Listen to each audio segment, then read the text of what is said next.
We spend half our lives talking, and the other half fixing what we said. Clear communication sounds simple, but it's one of the rarest skills out there.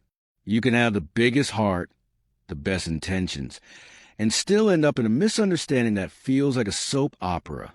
Whether it's your boss, your parents, your partner, or your best friend, being understood, truly understood, is what keeps life smooth and relationships sane. Most of our daily frustration doesn't come from bad people. It comes from bad decoding. You say something simple like, "I'll call you later," and the other person hears, I don't care enough to call." One sentence, two worlds. Why? Because people don't hear what you say. They hear what it means to them. Every person filters words through their own background, emotions, and assumptions. That's why psychologists often say communication is 10% words, 20% tone, and 70% interpretation. In fact, studies show that 86% of workplace failures happen because of poor communication, not lack of skill.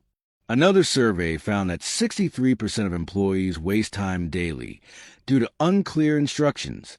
But this doesn't just happen in offices. It happens at dinner tables, in cars, and over text messages at 11:30 p.m. When you don't clarify what you mean, your words get lost in translation, and someone ends up overthinking while the other has no idea what went wrong. So how do we fix that? By slowing down. By asking, "Did that make sense?" Or, "What did you get from what I said?" It's not awkward. It's mature. It saves hours of emotional confusion later. Communication isn't about talking more. It's about making sure the message lands where it should. Rephrase, give examples, even draw it if needed. 65% of people are visual learners. After all, sometimes a pen and paper solve what 10 texts can't.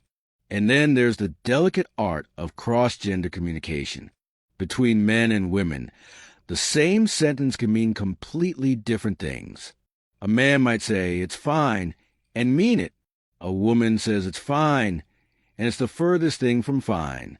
The psychology behind it is fascinating.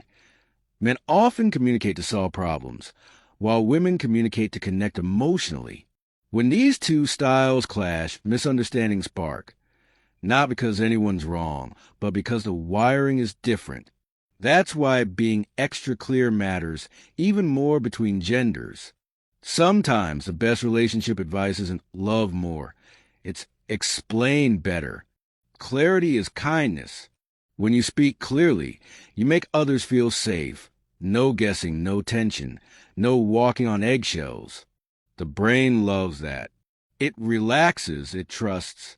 Psychologically, clear communication reduces cortisol, the stress hormone, and increases oxytocin, the trust hormone. That's why good communicators make people feel calm. Their words don't confuse. They comfort.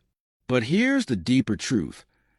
Communication is not about being perfect with words. It's about building connection.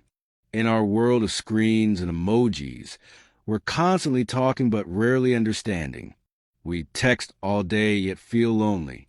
We post quotes about connection, yet forget to actually connect. Maybe what we need isn't more messages. It's more meaning. The quiet conversations, the ones at home, in the park, or even on the stairs, often say more than 100 texts ever could. Real happiness doesn't come from how clever we sound, but from how clearly we make others feel seen and safe. If you train your mind to value clarity over cleverness, you'll notice life gets simpler, warmer, and lighter. So next time, pause before you speak. Think, how can I make this clearer? Then say it gently, kindly, completely, because most problems don't come from bad hearts. They come from tangled words.